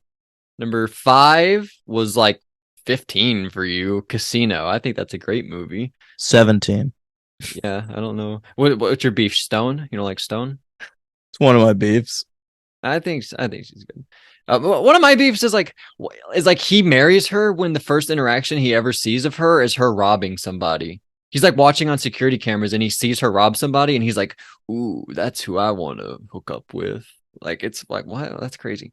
Anyway, so that's number 5, Casino. Number 4, Taxi Driver. Number 3, The Irishman. I think that is like a masterpiece, kind of. Number 2, and I love the way it ends. How he's just like, oh, the end's the best part. And like living with everything he did, like that rules. That's What's awesome. the last line of the movie? It's like, and that's that, or it's like something like no, that. It's not. Or it's like, and it's like something like that, like some matter of fact. And that's that. No, it's not, but it's like something matter of fact. It's like, and we all did what we had to do, or something like that. It's not that. I just remember being really moved by it. And that's I that. can't You walked imagine out it could be crying. that. And that's that. Somebody was like, "How's the movie?" And you're like, "And that's that." You're like Henry after Where the Wild Things Are, just quoting, and that's that. Yep. Oh man. Hey Siri, what was the last line of The Irishman? I don't think she'll know that. Don't shut the door all the way? Oh, it's something like that. Yeah. Somebody's leaving and he says, "Don't shut the door all the way." Yeah. Is that but Pesci? Is it's- Pesci leaving? Does Pesci live the whole movie? Or is I he don't die? remember. I I gotta don't know rewatch either. that movie. Me It is too. a I think about masterpiece, it. I think though. about it a lot. That's a fucking great movie. Number 2, The Wolf of Wall Street, and number 1, Goodfellas. Okay. All right, that's Martin Scorsese. Yeah, pretty good director. So Yeah, he's made a lot of good movies, like 20 of them, which is pretty impressive. all right, so Color Money. What did you think? You like this one too? Yeah, man. Like to me, You said Oh, wait. whoever thinks The Hustler likes The Color Money more, they're virtue signaling. What did that mean? wait, can I do the awards really fast? Right. Yeah. Sorry. Yeah, that's okay. I'll run through them. The Oscars gave it to Paul Newman. We talked about that already. Mary Elizabeth Mastrantonio, who I always thought should have had a much bigger career than she did. I always thought her name was Mary Elizabeth Master Antonio. That was what I thought her name was. Master Antonio, the far side of the world. That's what I thought her name was for like the first, I'd say 15 years of my life. Well, she was nominated for an Oscar, but she lost to Diane Wiest for Hannah and Her Sisters. And this was nominated for screenplay and art direction, but they lost both those to Merchant Ivory's Room with a View. Love it. And the Golden Globes. It's the GGs, the Golden Globes. It's the Hollywood Foreign Press, mostly French. Master Antonio again got nominated, but she lost to Maggie Smith. You know, what's your name? McGonagall. Right. And she doing, though? Oh, she was in Room with a View. Oh, okay. And Bob Hoskins beat Paul Newman at the Golden Globes for Mona Lisa, the Neil Jordan film. Wow. And how about this fun fact? The Color of Money nominated at the Video Music I feel Award. like wait 1 second. I feel like Spielberg was paying attention and he was like casting for Hook. He got both of those people for Hook, right? Maggie Smith and Bob Hoskins. Yeah, maybe he conceived Hook in 1986. I think that's what happened. That's interesting. Mm. Anyway. Anyway, VMAs. They recently VMAs. happened. We do the didn't they? VMAs. Well, I just thought this was interesting. Does he have a theme for VMAs? No, you should come up with one right now. It's a Video Music Award. Yeah. Oh, Is that even what VMA stands for? Yes. Okay. So Eric Clapton wrote a song for this movie. It's boring. I mean, I didn't need to tell you that it's an Eric Clapton song, but he the video was nominated for like best video from a movie or something. Okay. And is it like clips from this movie? Yeah, I guess so. And it lost to Wild Wild Life by the Talking Heads, which was in the movie that David Byrne wrote and directed called True Stories. All right. All right. This movie it cost $14.5 million to make. It made $52.3 million total, and it came in at number 12 at the box office that year between Down and Out in Beverly Hills and Stand By Me. Of course, number 1 at the box office that year was a different Tom Cruise movie. Oh, right. This is the start of his career, basically. Like really. Top Gun. Well, Risky Biz was the start, but well, I mean, this year, Top Gun, Color Money, and then I noticed next year he doesn't even have anything come out, and then 88 he has 3 movies come out. What, Cocktail? Cocktail. Well, I guess he's barely in the what's that movie called with all those Western guys? God damn it! Now I got Young Guns. Yeah, isn't he barely in that movie? Yeah, he has like a cameo in that. And then something else came out in 88. What was it? Rain Man, of course. Oh wow, Raymond. Raymond, and then the next year, Born on the 4th of July. The next year, Days of Thunder. I mean, we don't have to go into everything, but yeah, Firing on all cylinders. Yeah, he just still never won the Oscar though, did he? He doesn't Thing care with about Cruise. that. Yes, he does. Come on. If he cared about it, he would keep trying. He hasn't tried for an Oscar in like 15 years. No, I think that what he's doing now is he's like, I only have so much years left in my body. Let me do all this stuff. I have so many more years. You left think of there's going to be a time where Tom Cruise acting. is like 80 years old, like trying to win an Oscar?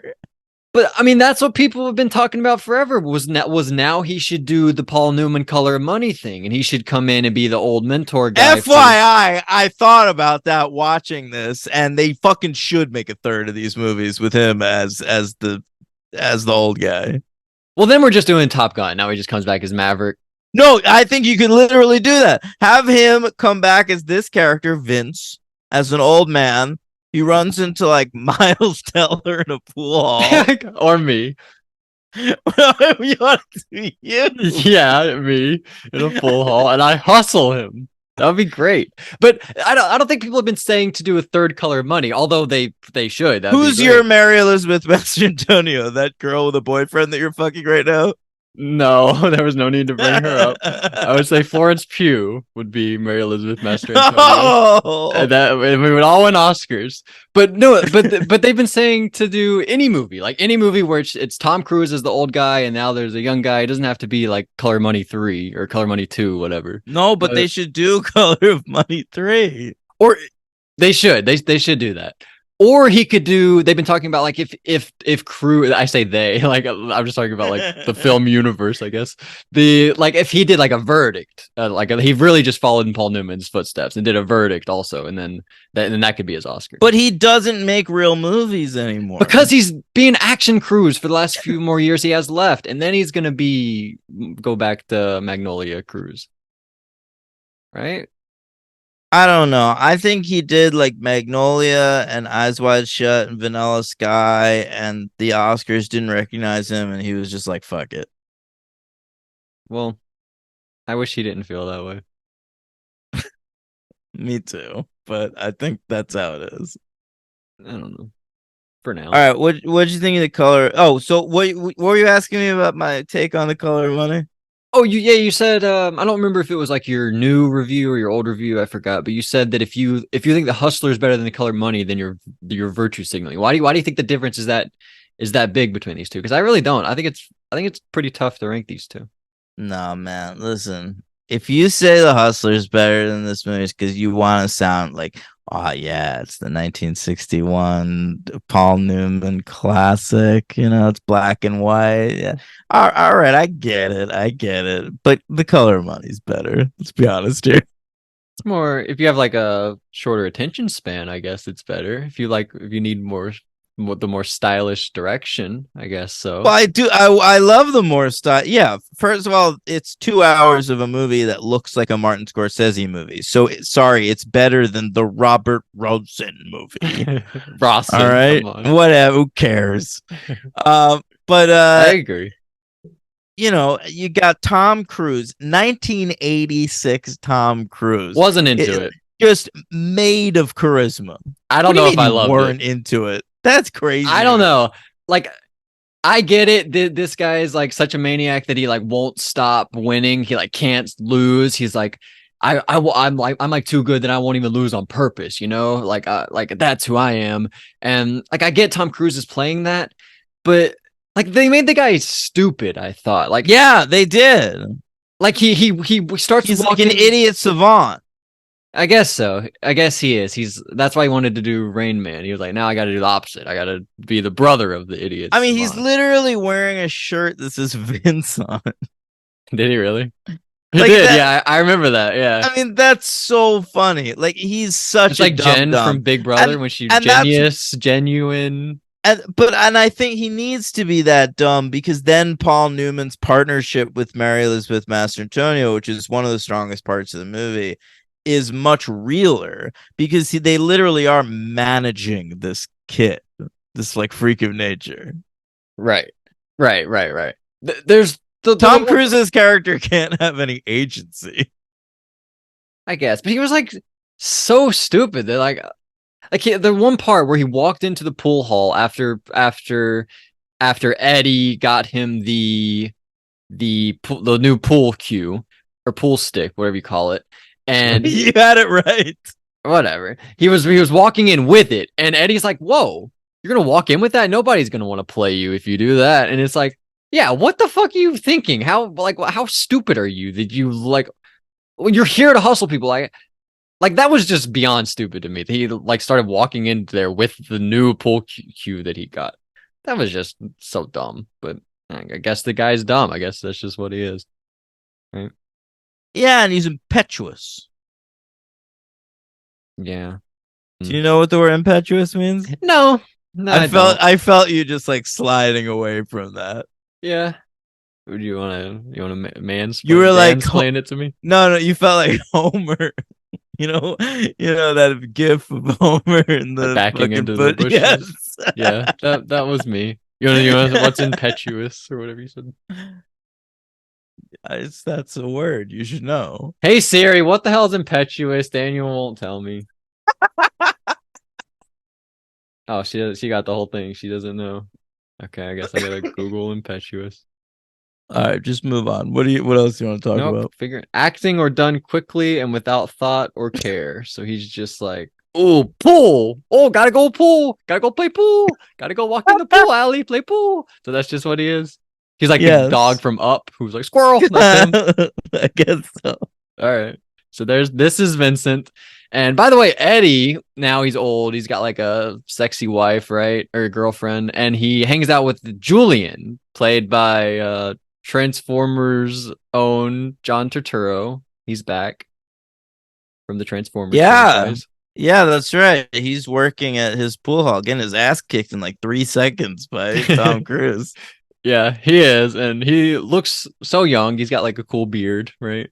Yeah, it's wild. It's fucking pre-Do the Right Thing. Like, yeah, he's so young. So he looks like he's like 24 years old or something. He might have been even younger. I don't know. But the wife, by the way, is Helen Shaver, who's a really good actor. Do I know her? Maybe you don't, but she deserves to be known. I just want to say her name because she's really good in a lot of shit. Like my favorite is Desert Hearts. That's a great film. Okay. But a lot of other shit too. Anyway, move on. All right, that's I forgot her name, but yeah, he had a girlfriend there. And then Mary Elizabeth Mastrantonio, she plays Carmen, right? Yeah, which is a great name and really fits Mary Elizabeth Mastrantonio. I mean, seriously, where'd she go? She made this, then The Abyss with James Cameron, right? Then she's like Lady Marian in Robin Hood, Prince of Thieves, which like doesn't sound like a big deal, but that movie was so massive when it came out. And then she just sort of like fucking disappeared. Like, where the fuck did I mean, did she not want to fuck? Reincarnated as Mary Elizabeth Winstead. Do you think maybe like she didn't want to fuck Harvey? She's one of those. I have no idea. Just ended her whole career. But like she was like in such big. I think it was just possible back then. Like it was so weighted towards men, Hollywood, that you could be the lead woman in like 4 huge movies and just like not get any credit for those movies doing well. Right. Yeah, it's true. Yeah. No, I think in that way we're better, right? Oh, for sure. Now, like if a movie makes money, they mine that movie. Like anyone who's so that's part of that is gonna get work. Yeah, absolutely. So that's an upside of the world we live in today. Is the way I like some of the way movies are made. Yeah, absolutely. No, the industry is going in the right direction. Yeah, the industry. It'd be nice if they could, pay writers. Well, I think they're doing that now, right? I think that they agreed on something. I hadn't read that. I thought I think that happened like Sunday night. The writers' strike is over? Am I wrong about that? I'm pretty sure. Oh, I thought Sunday night something happened and like maybe I'm wrong. I don't I know. don't see how that could have skipped by me. Yeah, you're right. Yeah, I guess I'm wrong. So, all right. So yeah. So basically, Eddie meets Vincent, and there's like some tournament in Atlantic City, and they're gonna go there, right? Yeah. I mean, that's right. You ever been to Atlantic City? Yes, I have with Think my about the former color money. co-host. Oh wow! What'd y'all do? Get Yeah. drunk? Lose money? Yeah, we went to like a Jimmy Buffett restaurant and we walked along the boardwalk and Henry lost money. You know, it was amazing. This is the most Henry story Oh, I ever. thought you I were talking went about to Nathaniel, oh your no former no co-host. Henry, my other former co-host, Oh no, I obviously thought you were former talking. co-host of this show. Okay. The most Henry story ever is that I went to a casino with Henry and we both got cash at like the casino cage, and then we went to go play roulette, and Henry lost all his money on his way I've to the heard roulette this. table. He Yeah, that's just dropped it horrible. somewhere somehow. What if in an alternate reality that money made him millions of dollars? Oh, I don't want to think about that. That is so Too sad. depressing. Yeah, let's move on. He doesn't listen though. No, no, he never will. Oh, I keep forgetting to ask. I'm so sorry. I'm Oh so my sorry. goodness, yeah. Yeah, yeah. Guys, by the way, I'm planning a tournament of all of Henry's songs, like the AFI and the Yeah. MTV, Oscars, all the songs. And we're just waiting on what's the one we're waiting on? Oh, Fitzcarraldo. Fitzcarraldo. I don't have the Yeah. Fitzcarraldo. 9, I don't have it. I have to talk to Henry anyway. I think I watched something recently that I was like, I gotta talk to Henry about this. Like bad, like you disagreed with him? Or you I just let it think be? I think maybe oh, you know what it was? I watched that old Henry, which he gave a 5 to, Right. and I really liked it too. And then I saw that this week we both watched that new Robert Rodriguez movie and both gave it a 2. And I There's a was like, new Robert wow, Rodriguez movie? yeah, Hypnotic with Ben Affleck. It's not the kids movie? No, it's like his first like real movie in a long time. What? I didn't even know about this. That's awesome. Yeah, I'll watch that. yeah. Well, you gave it a 2, so Yeah, but it's kind of worth watching. okay. Anyway, so I want to compare notes with Henry. Anyway, fucking, this is an off-air conversation.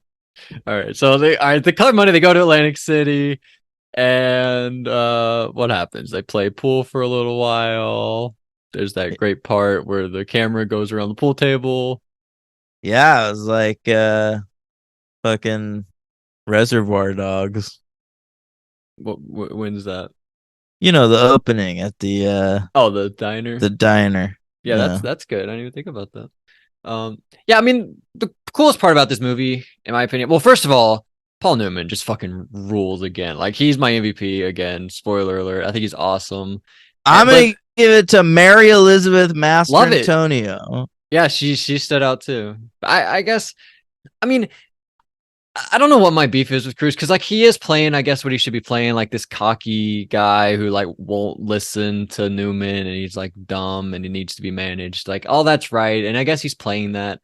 But I was just like, this guy's too dumb to like for me to even But root for him a he's little bit. 1986 Tom Cruise. Like, yeah, it doesn't matter whether you're rooting for him. He's such a lightning rod. Like every time he's on screen, you're just watching him, and you're watching the way he interacts with Paul Newman and the way he interacts with Mary Elizabeth Mastrantonio. He's such a goddamn motherfucking movie star, and every part in this movie is cast so well. You got John Turturro in that little role. The scene where Forrest Whitaker. yeah, I was Awesome. exactly. Forrest Whitaker is so goddamn. Like talk about another guy who just pops off the screen. Yes. Just a Yes. fucking movie star in love the him. making. He's so goddamn great.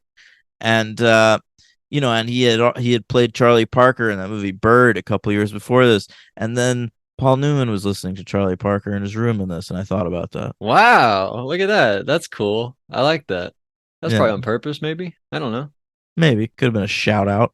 Yeah, I like that. But I love that Forrest Whitaker scene because I didn't think anything of it either. I was just like, oh, he's playing pool with Forrest Whitaker, and then Forrest Whitaker's hustling Paul Newman, and Paul Newman gets like all pissed Forrest off about Whitaker is more the type of person that Paul Newman was in The Hustler.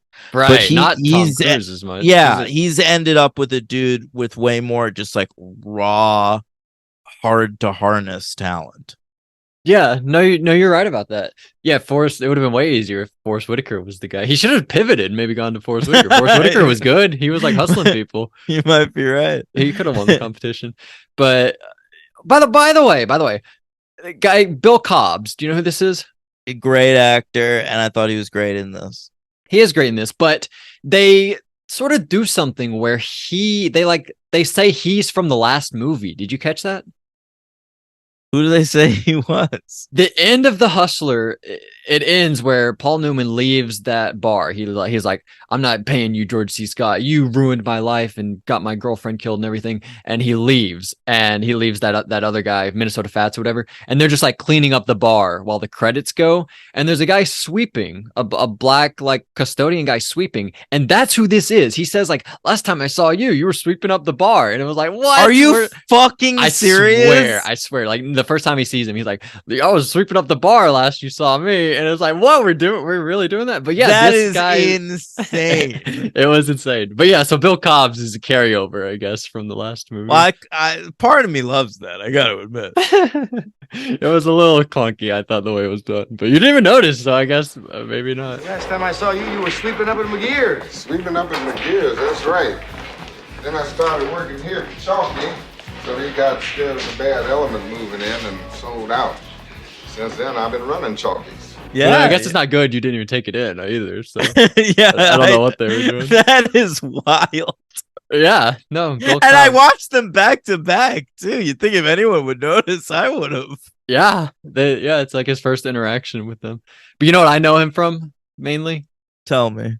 Is Air Bud. He's like another janitor, but he was like a former basketball player. They're like, whoa, I have your card at home, your basketball card. So that's what I know him from. Yeah, but all right. So then, yeah, and then so basically, they face off, right? And Eddie, he wins, right? And then. And Eddie goes on like to the next round of the tournament and he's facing another guy. And then he's like, fuck this. I don't even care about this match. I want to play Vincent again. So then you're right. I loved your review of it. They do the Rocky 3 ending where it's not even a real match. They just go play for funsies. It should have ended with it turning into a painting. Yeah, it should have. That would have been great. We didn't know that yet, did we? No. But that had come out, hadn't it? Rocky 3? Yeah, 86. Rocky 3, I think had come out the year before. Yeah, so big fuck up by Scorsese. He didn't know what maybe was going on. Scorsese definitely thought about that painting idea. He's too smart not to, and then he was like, well, I can't just reuse the Rocky 3 thing. Yeah, you're probably... Did Stallone do 3? He came up with that idea? He directed 3, yeah. Oh, man, he's a genius. So Stallone better than Scorsese, possibly. At least in his early career. I think they're in the conversation together. At this point, yeah. It was like Scorsese and Stallone, 1 and 2. Probably reverse order, though, Stallone a little better. But at the end of this movie, by the way, he does the John Wick line. Did you notice? He says, yeah, I'm thinking I'm back. Did you like that part? I loved it, yeah. That was an awesome ending. I think you've actually turned me around, to be honest. Oh, how? I barely said anything. No, you did. Like, I think I just need to stop with my beef with Cruise being an idiot. Like, he's doing exactly what he is. It's the character. The character is... And the part with, like, the Forrest Whitaker character, too. That's pretty crucial, how that's him. It'd be a lot easier if this the Forrest Whitaker part is crucial, but the Tom Cruise part is crucial. Ooh. Yeah. How's that joke? I liked it. I'd give it like a 7.5 out of 10. Wow, that's pretty good. I'll take it. Yeah, that's pretty high.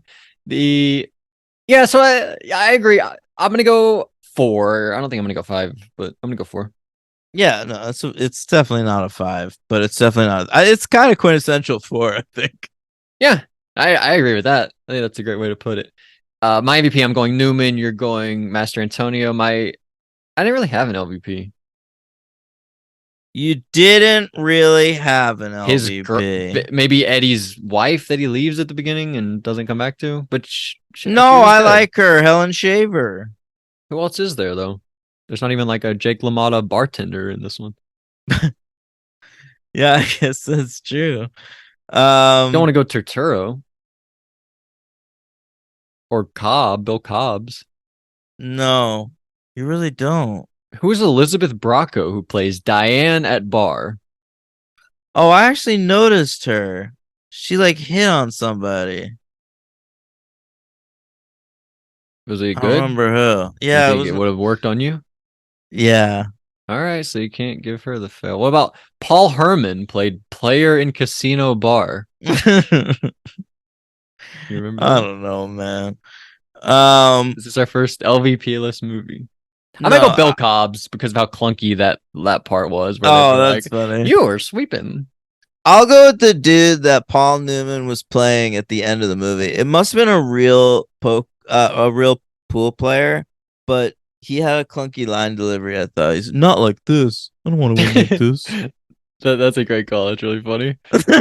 But I mean, he was there knocking in pool balls. You probably couldn't do the scene without him. Probably couldn't do some of those takes without that guy. They didn't even play the game. He forfeited. You could have used an actor.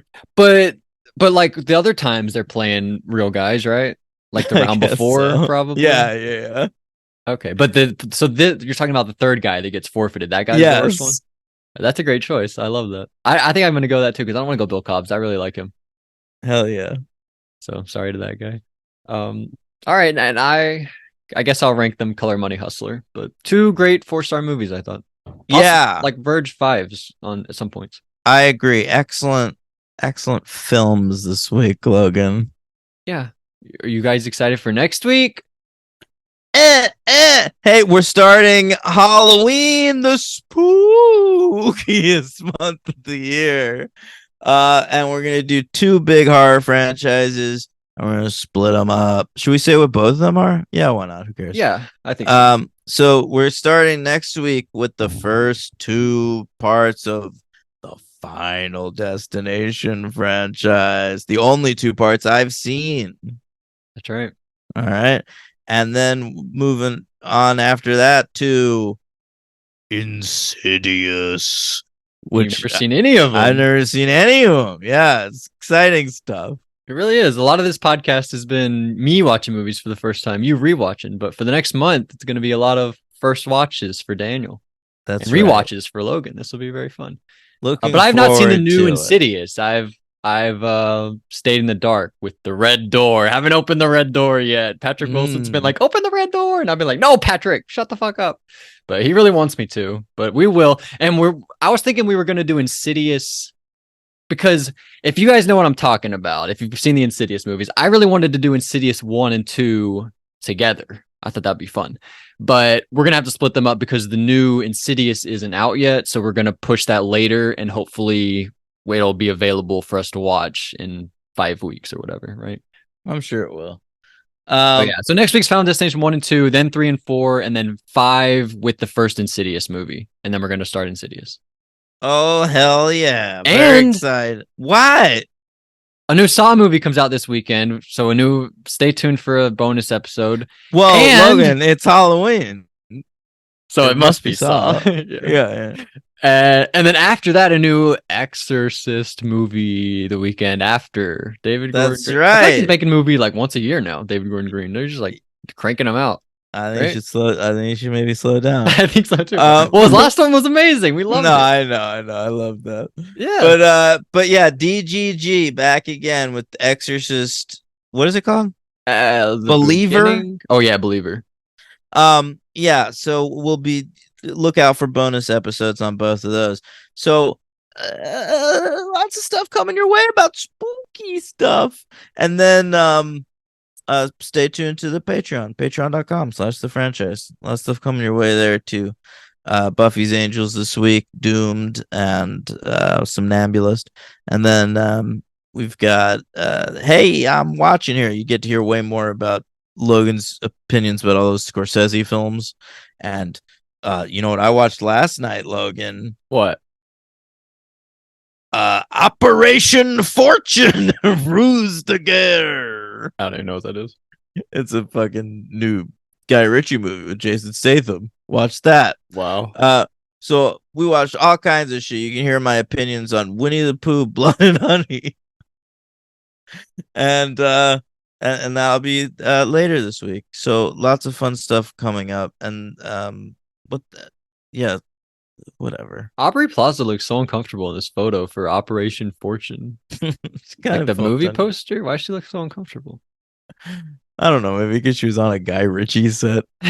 Um, but that's $5 a month. We're ranking all the first movies.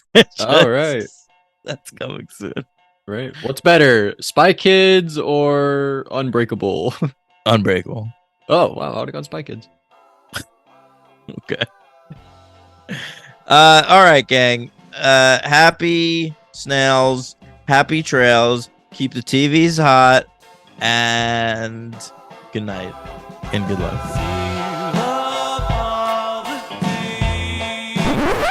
All right, hey guys, we forgot to record. We forgot to read a review, so we're back to read a review. Daniel, read the review. Me? What? All right, fine. I'll read the fucking review. Where is it? They were actually nicer to you. I feel like you should read it. All right, I'll read it. I was thankful for this review. It made my day, whatever that day was. Probably having a shitty one. Most of them. So you are. watched a movie, of course. That's right. This is Laura _94. September 13th was this review. After almost a year, I'm finally caught up, so now I can confidently say that this show is nothing short of magnificent, Logan. That's the name of a YouTube song. I would have never guessed that I could listen to 2-hour episodes about movies, some of which I have no interest in, and still find every minute entertaining. This is not least due to Daniel's great sense of humor, anecdotes, and occasional angry political rants. I have to admit, I miss Henry and all his knowledge and his microphone sound. I always thought it gave him a very fitting vintage vibe. I love that take on Henry. That is so good. It makes me feel better about those episodes. However, Logan 2 is an absolute delight, especially but not exclusively because of how valiantly he defended the Lord of the Rings franchise. As a big fan of these movies, excluding the Hobbit movies, of course, nice touch, I was really glad to have someone in my corner on that subject. Also, it's great to hear about Daniel's love for Stephen Fry, who I think the world would be a much poorer place without. Wow. Since he is such a great fan of Ed Sheeran's, I can very much recommend the song Meanest Man to Daniel, in which Sheeran raps near the end. It really puts Shape of You to shame. That sounds good. Is that the outro? No. Grizzly Bear. On a more serious note, I am eternally grateful to Daniel for recommending the Before trilogy, the Hal Hartley trilogy, and Pavement. Wow, your favorite band, right? My favorite band, all three of which have grown very close to my heart. I'm now very much looking forward to the new episode every week and to binging all the Patreon content. I'm so sorry I haven't subscribed to that sooner, but the amount of content would have probably completely overwhelmed me. Wow, Isn't that a lovely review? That makes what we do worth it. Yeah, truly. Thank you to Laura _94. Is that 2 underscores or is that 1 underscore? It looks like a fat underscore. I agree. That might be 2 underscore. underscores. That's a healthy underscore.